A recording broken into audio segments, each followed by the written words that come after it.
So hello everyone, this is CS Anindya Saraf, your friend, mentor and coach for audit and law. So कैसे हैं आप? उम्मीद कर रहा हूं कि आप अच्छे हैं और आपकी जो प्रिपरेशंस है वो जोरों शोरों में चल रही है, राइट?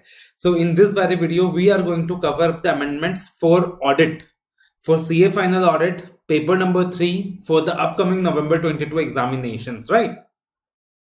तो अब की बार जो ऑडिट में अमेंडमेंट्स हैं वो ना के बराबर हैं, सिर्फ एक ही चैप्टर है audit committee and corporate governance. तो जो भी अमेंडमेंट्स है आपको इसी पर्टिकुलर चैप्टर के अंदर दिखाई देगा और कुछ रेगुलेशंस के अंदर दिखाई देगा। तो हार्डली 10 या 15 मिनट का ही अमेंडमेंट वीडियो है एंड आपको ज्यादा टाइम अमेंडमेंट्स के ऊपर वेस्ट नहीं करना, राइट? तो फटाफट वीडियो को लाइक कर दो, कंजूसी मत करो यार, तुम्हारा टाइम बचा रहा हूं मैं। 10 से 15 मिनट के अंदर सारे अमेंडमेंट्स कवर करवा रहा हूं, है ना? एक कंसाइज अमेंडमेंट शीट प्रोवाइड कर रहा हूं तुमको, तो कंजूसी मत करो लाइक में। That is the fees we want, the love and respect, right? तो वीडियो को लाइक करें एंड शेयर करें अपने दोस्तों के साथ। और ये जो अमेंडमेंट नोट्स है आप कहां से डाउनलोड कर सकते हैं? That you can download from our website www.apnamentor.com।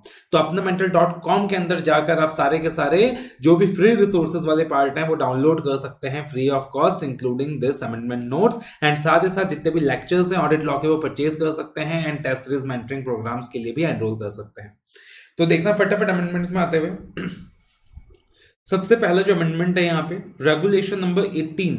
तो रेगुलेशन नंबर 18 जो कि ऑडिट कमेटी का रेगुलेशन है, उसके अंदर यहाँ पे आप देखोगे कि 2 या 3 माइनर मॉडिफिकेशंस हैं। पहला, जब रेगुलेशन 18 में हम पढ़ते हैं कि ऑडिट कमेटी के अंदर मिनिमम 3 डायरेक्टर्स होने चाहिए, राइट? तो वहां पे अब जो वर्डिंग्स यूज की गई है that is at least 2/3 of the members of audit committee shell be independent directors. क्या बोला गया sir? At least 2/3 of the members of audit committee shell be independent directors. तो यहाँ पे ये जो वर्डिंग है खाली इस वर्डिंग्स में चेंज है, इन वर्डिंग्स को थोड़ा सा ध्यान देना। रेड में मैंने हाईलाइट कर दिया अमेंडमेंट नोट्स के अंदर that at least 2/3 of the members of audit committee shell be independent directors.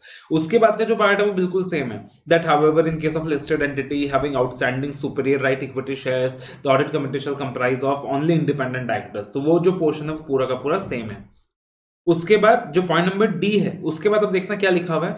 The chairperson of the audit committee shall be an independent director and he/she shall be present at the AGM to answer the shareholders queries. तो यहाँ ही के साथ /she करके add कर दिया to clarify कि यहाँ पे जो फीमेल चेयरपर्सन होगी वो भी इंक्लूडेड है। बट यहाँ पे she लिखने का जरूरत था नहीं, बेकार में लिखा है, क्योंकि ऑलरेडी जब हम जनरल क्लॉजेस एक्ट पढ़ते हैं तो जनरल क्लॉजेस एक्ट में लिखा हुआ ये चीज अच्छे से कि अगर लॉ में कहीं भी ही यूज हो रहा है तो शी ऑटोमेटिकली उसके अंदर आ जाती है। Automatically he include she, automatic automatically वहां पे हम लोग पढ़ते हैं कि जो भी मेल होता है दैट इंक्लूड्स फीमेल, राइट? तो already that was study in the general clauses act, but ठीक है, लॉ मेकर को ज्यादा क्लैरिफाई करना था तो वहां पे ही/शी ऐड कर दिया। उसके बाद जो एक रेगुलेशन 18 के अंदर या पार्ट पढ़ते हो, review of information bye audit committee, कि ऑडिट कमिटी को ना मैंडेटरीली कुछ इंफॉर्मेशन रिव्यू करना होता है एज पर सेबी लोडर। तो वहां पे 6 इंफॉर्मेशन दिया गया था जिसको ऑडिट कमिटी को मैंडेटरीली बेसिस में रिव्यू करना पड़ता था, कंपलसरी था रिव्यू करना। That is management discussion and analysis report, statement of related party transaction, then internal control के रिस्पेक्ट में मैंने आपको बताया था कि 3 पॉइंट्स हैं, एक letter of internal control weakness, एक इंटरनल ऑडिट रिपोर्ट्स एंड एक appointment removal and terms of remuneration of the chief internal auditor। और फिर था स्टेटमेंट ऑफ डिविएशन, राइट? तो यहां पे जो पॉइंट नंबर 2 है that is statement of significant related party transactions. उस स्टेटमेंट को रिव्यू करने का जो मैंडेटरी रिक्वायरमेंट है उसको हटा दिया गया है, दैट हैज बीन रिमूव्ड। तो ये चीज आपको ध्यान रखना है कि statement of significant related party transactions, इस पार्टिकुलर स्टेटमेंट को रिव्यू करने का जो मैंडेटरी रिक्वायरमेंट था ऑडिट कमेटी के, उसके मैंडेट ऑडिट कमेटी के ऊपर, उसको हटा दिया गया, ठीक है? तो ये सिंपल सी बात है जो आपको ध्यान रखनी है। उसके बाद again deletion of point number 4, verification regarding composition of BOD. तो एक पार्ट, जब वेरिफिकेशन ऑफ बीओडी का रेगुलेशन हम लोग पढ़ते थे रेगुलेशन 17 एंड 17A के अंदर, तो उसके अंदर एक पॉइंट नंबर 4 हुआ करता था जिसमें लिखा गया था कि auditor shall ensure that the chairperson of the board of top 500 listed entities is a non executive director और not related to the MD और सीईओ, राइट?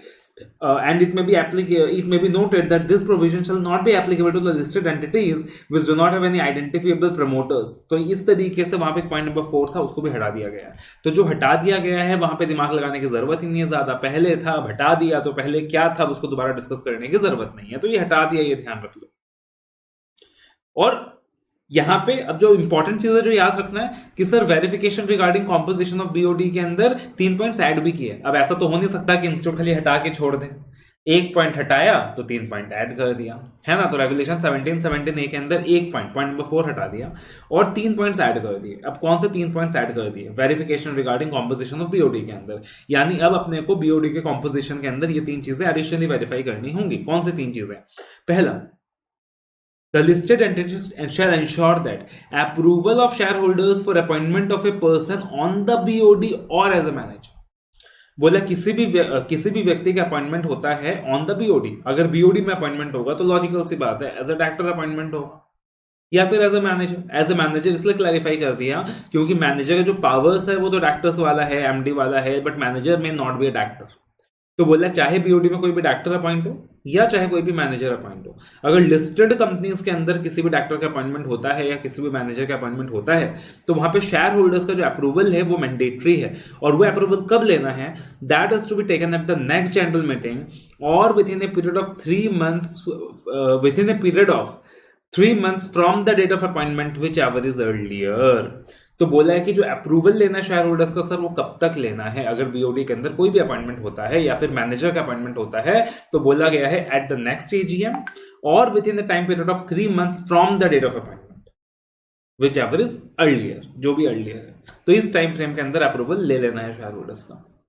उसके बाद एक प्रोवाइजो ऐड किया गया है, प्रोवाइडेड दैट द अपॉइंटमेंट और reappointment of a person including as a managing director or a whole-time director or a manager who was earlier rejected by the shareholders at a general meeting shall be done only with the prior approval of shareholders। Logical सी चीज है। मान लीजिए mister सानिध्य सराफ को पहले election में खड़ा किया गया था, एजीएम में खड़ा किया गया था और उस पार्टिकुलर समय में मिस्टर सानिध्य सराफ के अपॉइंटमेंट रिजेक्ट किया गया था by the share holders at the general meeting. तो बोला गया उस पार्टिकुलर सिनेरियो के अंदर एक बार मेंबर्स ने अपॉइंटमेंट को क्या कर दिया था? रिजेक्ट कर दिया था कि भाई ये व्यक्ति नहीं बनेगा वहां पे मैनेजर, ये व्यक्ति वहां पे नहीं बनेगा होल टाइम डायरेक्टर, ये व्यक्ति वहां पे नहीं बनेगा मैनेजर। तो वैसे व्यक्ति को दोबारा से अपॉइंट करने से पहले, दोबारा से रीअपॉइंट करने से पहले आपको शेयर होल्डर्स का प्रायर अप्रूवल चाहिए। नॉर्मल सर्कमस्टांस ये है, आप बीओडी के अंदर किसी भी डायरेक्टर को अपॉइंट करते हैं या मैनेजर को अपॉइंट करते हैं तो अगली एजीएम तक अप्रूवल ले लीजिए या 3 months from the date of appointment तक अप्रूवल ले लीजिए। लेकिन अगर आप किसी ऐसे व्यक्ति को अपॉइंट या रीअपॉइंट करते हो जिसका अपॉइंटमेंट पहले शेयर होल्डर्स ने रिजेक्ट किया था to be appointed as MD और a manager, right. So in that very scenario आप प्रायर अप्रूवल ले शेयर होल्डर्स का, उसके बाद ही उस व्यक्ति को दोबारा से अपॉइंट करें। उसके बाद एक फर्दर प्रोवाइजो ऐड किया गया और बोला गया provided further that the statement referred to under subsection 1 of section 102 of Companies Act annexed to the notice of shareholders for considering the appointment or reappointment of such a person earlier rejected by the shareholders shall contain a detailed explanation and justification by the NRC and the BOD for recommending such a person। Plus बोला गया कि भाई सानिध्य सराफ जिसको क्या किया गया था? रिजेक्ट किया गया था बाय द मेंबर्स कि हम इसे नहीं बनाएंगे, मान लीजिए दैट से होल टाइम डायरेक्टर नहीं बनाएंगे, मैनेजर नहीं बनाएंगे, एमडी नहीं बनाएंगे। अब सानिध्य सराफ को दोबारा अपॉइंट करना चाहती है कंपनी, एक तो प्रायर अप्रूवल चाहिएगा शेयर होल्डर्स का, प्लस जो एक्सप्लेनेटरी स्टेटमेंट जाएगा नोटिस के साथ, नोटिस ऑफ जनरल मीटिंग के साथ जो एक्सप्लेनेटरी स्टेटमेंट जाता है उस एक्सप्लेनेटरी स्टेटमेंट के अंदर जो नॉमिनेशन रेम्यूनरेशन कमिटी है और जो बोर्ड ऑफ डायरेक्टर्स हैं वो डिटेल्ड एक्सप्लेनेशन देंगे, जस्टिफिकेशन देंगे मेंबर्स को कि this is the very reason why we want to appoint CA Sanidhya Saraf once again as a MD और director of our company, as the MD of the company या फिर as a whole time director of the company या फिर as a manager of the company even though his appointed was rejected earlier. तो एक detailed explanation जाएगा members को ताकि members देखें, विचार करें, अच्छा ठीक है हमने पहले इस व्यक्ति का अपॉइंटमेंट रिजेक्ट किया था बट उसके बाद भी कंपनी क्या करना चाहती है, उसे दोबारा अपॉइंट करना चाहती है एंड कंपनी का ये जस्टिफिकेशन है एंड अकॉर्डिंगली मेंबर्स डिसाइड कर सकते हैं कि अपॉइंटमेंट अलाउ करना है कि नहीं करना है, अप्रूव करना है कि नहीं करना है, right. The appointment is to be approved और नॉट अप्रूव्ड, तो that the members can decide. अच्छा एक चीज बताना यार, यहां पे जब हम अप्रूवल ऑफ शेयर होल्डर्स की बात कर रहे हैं तो कौन सा अप्रूवल की बात हो रही है? ऑर्डिनरी रिजोल्यूशन की बात हो रही है या स्पेशल रिजोल्यूशन की बात हो रही है? सोचो सोचो सोचो। सर ऑर्डिनरी रिजोल्यूशन की बात हो रही है। सर क्यों कहा आपने? यहां तो ऑर्डिनरी रिजोल्यूशन नहीं लिखा, तो हम लॉ के अंदर पढ़ते हैं कि अगर कहीं भी स्पेसिफाई ना किया गया हो स्पेशल रिजोल्यूशन तो that is always ordinary resolution. And जब हम कहते हैं ऑर्डिनरी रिजोल्यूशन पास करना है या prior approval of share holders लेना है, तो वो फ्लो ऑफ प्रेजेंटेशन आपके दिमाग में आना चाहिए कि स्टेप 1 ये होगा, सबसे पहले नोटिस ऑफ जनरल मीटिंग जाएगा मेंबर्स को। अब उस नोटिस ऑफ जनरल मीटिंग के साथ एक्सप्लेनेटरी स्टेटमेंट जाएगा जिसके अंदर जस्टिफिकेशन देगा एनआरसी, और उसके बाद जाकर मीटिंग बुलाई जाएगी। उसके बाद जाके थर्ड स्टेप में क्या होगा, रिजोल्यूशन पास होगा। तो वो फ्लो जो है आपके माइंड में अपने आप क्रिएट हो जाना चाहिए। उसके बाद जो इंडिपेंडेंट एक्टर का रेगुलेशन है उसके अंदर एक छोटा सा चेंज है, दैट इज, अगर आप याद करो डिस्क्वालिफिकेशन ऑफ इंडिपेंडेंट एक्टर, कि कौन सा व्यक्ति इंडिपेंडेंट एक्टर नहीं बन सकता, राइट। तो वहां पे एक पार्टिकुलर पॉइंट था जहां पे बोला गया था that any independent actor means a non-executive director other than a nominee director who, apart from receiving director's remuneration, has or had no material pecuniary relationship with the listed company, its holding subsidiary or associate company, or their promoters or directors during 2 years immediately preceding financial year or during the current financial year। आपको याद आ गया होगा, अगर आपने दिमाग में जोर डाला हो, कि अगर कोई भी ऐसा व्यक्ति जो इंडिपेंडेंट एक्टर बनना चाहता है, तो सबसे पहले तो वो एक नॉन एग्जीक्यूटिव डायरेक्टर होना चाहिए। He should not be nominee actor. Further बहुत सारे डिस्क्वालिफिकेशंस थे, और उन डिस्क्वालिफिकेशन में एक डिस्क्वालिफिकेशन था कि वो जो व्यक्ति है, apart from receiving director remuneration, उसका कोई भी मटेरियल पैक्यूनरी रिलेशनशिप नहीं होना चाहिए। किसके साथ? लिस्टेड एंटिटी के साथ, या होल्डिंग सबसे एसोसिएट के साथ, या उनके प्रमोटर्स के साथ, या डायरेक्टर्स के साथ। और कब तक नहीं होना चाहिए, कौन से पीरियड में चेक करेंगे? या तो करंट ईयर में चेक करेंगे या पिछले 2 साल में चेक करेंगे। अब वो जो पिछला 2 साल में चेक करेंगे लिखा हुआ था, उस 2 साल को कर दिया है 3 साल। लेकिन अब यहां पे एक इंपॉर्टेंट चीज और ध्यान रखना, इंडिपेंडेंट एक्टर की जब डिस्क्वालिफिकेशंस की बात आती है, तो एक तो डिस्क्वालिफिकेशंस ऑफ इंडिपेंडेंट एक्टर दिया गया है 149 सबसेक्शन 6 ऑफ कंपनीज एक्ट में, और दूसरा दिया गया है सेबी लोडेड रेगुलेशंस में। तो कंपनीज एक्ट में 149 सबसेक्शन 6 के अंदर तो आज भी 3 इयर्स है, लेकिन सिर्फ सेबी 2 इयर्स है, सॉरी 6, और सिर्फ सेबी लोडर के अंदर उस 2 इयर्स को 3 इयर्स बनाया गया है। तो ये बात भी ध्यान रख लीजिएगा। उसके बाद अगेन एक चेंज है, para 10 obligations with respect to employees including senior management, key manager, personnels, directors and promoters. आपको याद होगा, अगर एक इंडिपेंडेंट एक्टर रिजाइन करता है या उसको बीओडी रिमूव करता है एक इंडिपेंडेंट एक्टर को, तो हमने पढ़ा था कि इंडिपेंडेंट एक्टर का रिप्लेसमेंट कब तक होना चाहिए, जो अगला बोर्ड मीटिंग है तब तक होना चाहिए, या 3 months from the date of such vacancy whichever is later. ऐसा एक कंपैरिजन था। अब उस कंपैरिजन को हटा दिया, इमीडिएट नेक्स्ट बोर्ड मीटिंग वाला जो फंडा था उसको हटा दिया, सिर्फ 3 मंथ्स वाला पॉइंट उन्होंने रहने दिया। तो अब क्या है यहाँ पे, an independent actor who resigns or is removed from the board of directors of the listed entity shall be replaced by a new independent actor at the earliest but not later than 3 months from the date of such vacancy. तो simple है, याद रखेंगे। उसके बाद regulation 19 nomination remuneration committee. यहां पे क्या change है, आपको याद होगा कि हमने डिस्कस किया था कि भाई जो कमेटी है उसमें 3 डायरेक्टर्स होने चाहिए, सारे डायरेक्टर्स नॉन एग्जीक्यूटिव होने चाहिए, और एटलीस्ट 50% इंडिपेंडेंट डायरेक्टर्स होने चाहिए। अब now to make a harmony between the provision of regulation 19 that is NRC and the provision of audit committee, यहां भी बोल दिया गया है कि at least 2/3 of the directors shall be independent directors. तो 50% को कर दिया 2/3। ये बात ध्यान रख लीजिएगा। उसके बाद रोल ऑफ एनआरसी को थोड़ा सा ब्रॉड किया गया है। रोल ऑफ एनआरसी के अंदर कुछ पॉइंट्स ऐड किए गए हैं, और बोला गया है यहां पे कि जब भी एक इंडिपेंडेंट एक्टर का अपॉइंटमेंट होगा तो एनआरसी साथ ही साथ skills, knowledge and experience of the person consider करेगा। उसके बाद डिसाइड करेगा कि हाँ भाई पर्सन को as a independent actor appoint करना है या नहीं करना। और एनआरसी को क्या करना होता है, आइडेंटिफाई करना होता है सुटेबल कैंडिडेट्स, कि कौन कौन से कैंडिडेट्स हैं जो सुटेबल हैं to be appointed as the independent director of a company. तो यहां पे क्लैरिफाई किया गया है कि for the purpose of identifying suitable candidates, committee क्या कर सकती है, एक्सटर्नल एजेंसीज की भी सर्विसेज ले सकती है, कैंडिडेट का बैकग्राउंड भी चेक कर सकती है, right. They can check the background of the candidate, they can use the services of external agencies, and they can also consider the time commitment of the candidate, कि कितना time commitment देने के लिए candidate तैयार है। तो ये सारी चीजें एनआरसी एडिशनली कंसिडर कर लेगा। उसके बाद आता है regulation 21 that is risk management committee. तो यहाँ पे role of risk management committee को भी थोड़ा सा ब्रॉड किया गया है, राइट। कुछ पॉइंट्स यहाँ पे ऐड किए गए हैं। बोला देखो, रिस्क मैनेजमेंट कमेटी का जो एक इंपॉर्टेंट काम होता है वो होता है detailed risk management policy formulate करना। नाम से पता चल रहा है रिस्क मैनेजमेंट कमेटी, तो उसका एक इंपॉर्टेंट काम क्या होता है सर, एक डिटेल्ड रिस्क मैनेजमेंट पॉलिसी को फॉर्मुलेट करना, एक फ्रेमवर्क बनाना कि कैसे इंटरनल और एक्सटर्नल रिस्क को आइडेंटिफाई किया जा सके। एक कंपनी ना बहुत सारे रिस्क फेस करती है, इंटरनल रिस्क फेस करती है, एक्सटर्नल रिस्क फेस करती है, related to the business face करती है, गवर्नमेंट रिलेटेड रिस्क फेस करती है, साइबर सिक्योरिटी रिस्क फेस करती है, financial risk, operational risk, right, बहुत सारे रिस्क फेस करती है, रिस्क के हम गोइंग कंसर्न की तरह कंटिन्यू कर पाएंगे कि नहीं। तो जब फ्रेमवर्क बनाया जाएगा, रिस्क मैनेजमेंट पॉलिसी बनाया जाएगा, तो इन सारी चीजों का ध्यान रखा जाएगा। प्लस रिस्क को मिटिगेट कैसे करना है उसके लिए भी मेजर्स डिजाइन किए जाएंगे। और वर्स्ट से वर्स्ट सिनेरियो में बिजनेस को कंटिन्यू कैसे करना है, अपना बीसीपी क्या होगा, बिजनेस कंटिन्यूटी प्लान क्या होगा, उस चीज का भी ध्यान रखना है। तो रिस्क मैनेजमेंट कमेटी इन सारी चीजों का ध्यान रखेगा। प्लस इंश्योर करेगा कि appropriate methodology, process and systems in place है कि नहीं to evaluate the risk involve in the business. Plus सिर्फ रिस्क मैनेजमेंट पॉलिसी बना के छोड़ेगा नहीं, ये भी इंश्योर करेगा कि भाई रिस्क मैनेजमेंट पॉलिसी जो है वो प्रॉपर्ली इंप्लीमेंट किया जा रहा है कि नहीं। Right, that the implementation part also the risk management committee is going to check.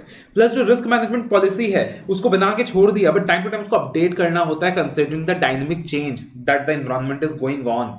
Right, तो वो जो रिस्क मैनेजमेंट पॉलिसी है वो अपडेटेड है कि नहीं, टाइम टू टाइम उसमें क्या क्या चेंजेस होने चाहिए, उस चीज के लिए बोला गया कि पीरियोडिकली रिव्यू भी करेगा risk management committee risk management policy को एटलीस्ट वंस इन 2 years। तो ये पॉइंट इंपॉर्टेंट है, हर 2 साल में एक बार रिस्क मैनेजमेंट कमेटी क्या करेगा, रिस्क मैनेजमेंट पॉलिसी को पीरियोडिकली रिव्यू करेगा कि वो जो पॉलिसी है वो डायनेमिक सर्कमस्टांसेस के हिसाब से वैलिड है कि नहीं आज की तारीख में। तो हर 2 साल में एक बार रिस्क मैनेजमेंट पॉलिसी को रिव्यू किया जाएगा by the risk management committee. उसके बाद regulation 23 that is related party disclosures, related party disclosures. तो यहां भी एक नया पॉइंट है, बोला जो रिलेटेड पार्टी डिस्क्लोजर्स का पॉलिसी फॉर्मुलेट किया जाता है बाय द लिस्टेड एंटिटी, उस पॉलिसी को भी बीओडी रिव्यू करेगा at least in once every 3 years। Again वो जो रिलेटेड पार्टी डिस्क्लोजर्स का जो पॉलिसी है वो बराबर है कि नहीं, वैलिड है कि नहीं, टाइम टू टाइम चेंज हो रहा है कि नहीं, उसको रिव्यू किया जाएगा हर 3 साल में एक बार और अकॉर्डिंगली अपडेट किया जाएगा। तो रिस्क मैनेजमेंट पॉलिसी को रिस्क मैनेजमेंट कमिटी रिव्यू करेगा 2 साल में एक बार, और रिलेटेड पार्टी डिस्क्लोजर्स की पॉलिसी को बीओडी रिव्यू करेगा 3 साल में एक बार। ठीक है ना, तो ये तो एमसीक्यू के लिए हो गया काफी ज्यादा इंपॉर्टेंट, आपको ये चीज रखना, आपको इस चीज का ध्यान रखना है। अब देखना रेगुलेशन 23(1) में क्लैरिफाई किया गया है कि कब जाकर एक रिलेटेड पार्टी ट्रांजैक्शन को मटेरियल माना जाएगा। तो यहां पे the clarification they have given is कि a related party transaction shall be considered material if the transaction to be entered into individually or taken together with the previous transaction during the financial year। तो बोला भैया जो भी individual transaction तुमने enter करा है या जो भी प्रीवियस ट्रांजैक्शन एंटर करे हैं, अगर उसका एग्रीगेट या कोई एक इंडिविजुअल ट्रांजैक्शन या फिर सबका एग्रीगेट अगर वो एक्सीड करता है कितना 1000 crore, oh my God 1000 crore, हाँ आपने सही सुना है 1000 करोड़, 1000 करोड़ रुपए, या फिर 10% of the annual consolidated turnover of the listed entity. और 1000 सीआर को कंपेयर किया गया है with 10% of annual turnover consolidated turnover of the listed entity as per the last audited financial statements whichever is lower। तो comparison करनी है 1000 CR या फिर 10% of the annual consolidated turnover. अगर एनुअल कंसोलिडेटेड टर्नओवर ही मान लीजिए लेट अस से 5000 CR है, तो 10% कितना हो गया उसका 500 CR। तो 1000 CR या फिर 500 CR whichever is less, यानी 500 CR। और जो भी रिलेटेड पार्टी ट्रांजैक्शंस होंगे या फिर जो भी मॉडिफिकेशंस होगा रिलेटेड पार्टी ट्रांजैक्शंस के अंदर, बोला वहां पे ना उसका प्रायर अप्रूवल चाहिएगा सारे के सारे independent directors of audit committee का। हम लोग ये पढ़ते आ रहे हैं पहले से कि भैया कोई भी रिलेटेड पार्टी ट्रांजैक्शन एंटर होता है तो ऑडिट कमेटी का अप्रूवल चाहिए होता है, बट यहाँ पे सेबी लोडर फर्दर क्लैरिफाई करता है कि सारे इंडिपेंडेंट डायरेक्टर्स का प्रायर अप्रूवल चाहिए होता है in the audit committee of the listed entity. अब ये जो रिलेटेड पार्टी डिस्क्लोजर्स देने होते हैं, ये डिस्क्लोजर्स देने कब तक होते हैं, दिस इज समथिंग कि आपको एमसीक्यू के लिए याद रखना है। तो यहां पे रेगुलेशन 23(8) में क्लैरिफाई किया गया है that the listed entity shall submit to the stock exchanges disclosures of related party transactions in the format as specified by the board and publish the same on website. अब यहाँ पे high value डेप्थ listed entity का fund आपको याद है, high value डेप्थ listed entity वो एंटिटीज जिनका जो नॉन कन्वर्टेबल डेप्थ सिक्योरिटीज है और उसका जो आउटस्टैंडिंग वैल्यू है वो 500 CR या उससे ज्यादा था। तो यहाँ पे क्लैरिफाई किया गया है बाय वे ऑफ प्रोवाइजो कि जो भी हाई वैल्यू डेप्थ लिस्टेड सिक्योरिटीज होंगे ना उनको सबमिट करना होगा such disclosures along with the standalone financial results for the half year, right. And further proviso add करके फर्दर क्लैरिफाई किया गया है दैट हर एक लिस्टेड एंटिटी को डिस्क्लोजर देना होगा एवरी 6 months। तो हर 6 महीने में डिस्क्लोजर जाएगा within 15 days from the date of publication of standalone and consolidated financial results। तो हर 6 महीने में डिस्क्लोजर जाएगा और कब तक जाएगा, within 15 days from the date of publication of standalone and consolidated financial results. Further proviso says that, मतलब proviso ही proviso Provided further that the listed entity shall make such disclosures every 6 months on the date of publication of its standalone and consolidated financial results with effect from April 1st, 2023. उसके बाद जो schedule 5 है annual report disclosures, तो annual report disclosures के अंदर further बोला गया है कि जो रिलेटेड पार्टी डिस्क्लोजर है ना, उसके रिस्पेक्ट में कुछ एडिशनल डिस्क्लोजर्स अब देने होंगे एक लिस्टेड कंपनी को, राइट एक कुछ एडिशनल डिस्क्लोजर्स देने होंगे कुछ लिस्टेड एंटिटी को। अब कौन से एडिशनल डिस्क्लोजर्स देने होंगे, तो मतलब एक तो हमने एएस कंप्लाई किया कि नहीं, जो भी अकाउंटिंग स्टैंडर्ड है ऑन रिलेटेड पार्टी डिस्क्लोजर्स वो कंप्लाई किया कि नहीं, उसके बारे में बताना होगा।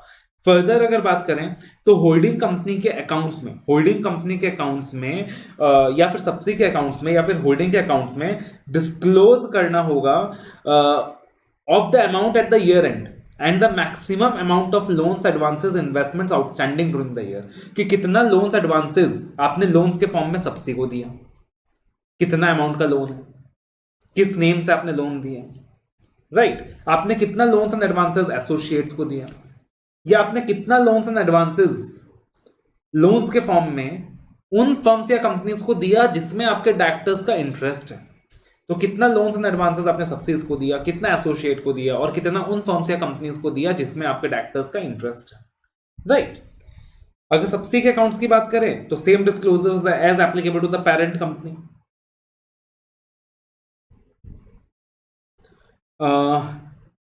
एंड उसके बाद अगर हम लोग बात करें तो यहाँ पे एक लास्ट छोटा सा क्लैरिफिकेशन दिया हुआ है बस, कि जब हम डिस्क्लोजर की बात कर रहे हैं, जब हम इंटरेस्ट की बात कर रहे हैं, when we are talking about the interest, कि इंटरेस्ट का मतलब यहाँ पे क्या हो गया, क्योंकि हमने बोला ना कि loans and advances in the nature of loans to firms of the companies जिसमें डायरेक्टर्स का इंटरेस्ट है। तो इंटरेस्ट का मतलब क्या, डायरेक्टर्स आर इंटरेस्टेड मतलब क्या, what do you mean by interest. तो यहां पे दे हैव फर्दर क्लैरिफाइड कि इंटरेस्ट का जो मीनिंग है वो सेम होगा जो कि सेक्शन 184 ऑफ कंपनीज एक्ट में हम लोग स्टडी करते हैं, that is disclosure of interest का जो सेक्शन है, right. Plus disclosures of transactions with the listed entity, बोला कि अगर कोई भी ट्रांजैक्शन लिस्टेड एंटिटी का, कोई भी ट्रांजैक्शन ऐसा लिस्टेड एंटिटी का जो एंटर किया जा रहा है विद एनी पर्सन और entity belonging to the promoter और promoter group which holds 10% or more shareholding in the listed entity, तो उसके बारे में भी डिस्क्लोजर देना है। तो disclosure of the transactions of the listed entity with any person और एंटिटी जो बिलोंग कर रहा है टू द प्रमोटर या प्रमोटर ग्रुप, जो क्या कर रहा है सर, होल्ड कर रहा है कितना, 10% और मोर share holding in the listed entity. तो कोई भी पर्सन या एंटिटी जो बिलोंग कर रहा है टू प्रमोटर या प्रमोटर ग्रुप, जो कितना होल्ड कर रहा है, 10% और मोर share holding in the listed entity in the format prescribed in the relevant accounting standards. तो वहां भी क्या चाहिए सर, डिस्क्लोजर रिक्वायरमेंट एप्लीकेबल है कि आपने जी ऐसी कोई लिस्टेड एंटिटी के साथ ट्रांजैक्शन एंटर किया, आपने अगर एक लिस्टेड एंटिटी ने किसी भी ऐसे पर्सन के साथ ट्रांजैक्शन एंटर किया है या किसी भी एंटिटी के साथ ट्रांजैक्शन एंटर किया है जो बिलोंग कर रहा है टू द प्रमोटर ग्रुप, जो होल्ड कर रहा है 10% या मोर share holding in the listed entity, तो वहां भी क्या करना है सर, आपको डिस्क्लोजर्स देने हैं इन the format prescribed in the relevant accounting standards. लेकिन ये ऊपर लिखे गए जितने भी डिस्क्लोजर रिक्वायरमेंट है ना एनुअल रिपोर्ट के अंदर, additional disclosures with respect to the related parties, उसके अंदर एएस वाला पॉइंट देखा, in the accounts of holding company देखा, सबसे कंपनी देखा, होल्डिंग कंपनी देखा, तो बोले ये जितना भी डिस्क्लोजर का रिक्वायरमेंट है ना, ये एप्लीकेबल नहीं होगा एक लिस्टेड बैंक को। किसको एप्लीकेबल नहीं होगा सर, लिस्टेड बैंक को। तो लिस्टेड बैंक्स के ऊपर ये कुछ भी एडिशनल डिस्क्लोजर रिक्वायरमेंट एप्लीकेबल नहीं है। वैसे तो लिस्टेड एंटिटी के ऊपर हर एक रिक्वायरमेंट एप्लीकेबल है, हर एक एडिशनल डिस्क्लोजर रिक्वायरमेंट एप्लीकेबल है related to the related party, जो कि एनुअल रिपोर्ट के अंदर जानी है, लेकिन लिस्टेड बैंक के केस में ये कुछ भी एप्लीकेबल नहीं। तो कुछ समझने का है, कुछ अंडरस्टैंडिंग का है, कुछ स्मॉल चेंजेस हैं कि आपको ऐसे ही याद रह जाएगा, अच्छा ठीक है एटलीस्ट वर्ड यूज किया है, पहले 50% था 2/3 यूज किया है, ही के साथ शी लगाया है। कुछ लॉजिकली याद हो जाएगा कि अच्छा ठीक है रिस्क मैनेजमेंट कमेटी का रूल्स लॉजिकली याद हो गया। कुछ चीज आपको एमसीक्यू के लिए याद रखनी होंगी, 2 साल 3 साल टाइम फ्रेम में क्या क्या चेंजेस हुआ। तो इतना ही अमेंडमेंट है, बस इतना ही अमेंडमेंट है। Very very easy, very very simple. उम्मीद करता हूं कि इस वीडियो से आपका टाइम पक्का सेव हो जाएगा बहुत सारा अपने एग्जाम्स के लिए, है ना। So once again all the very best for your examinations. Love you all, take care and यार वीडियो को लाइक करना मत भूलना।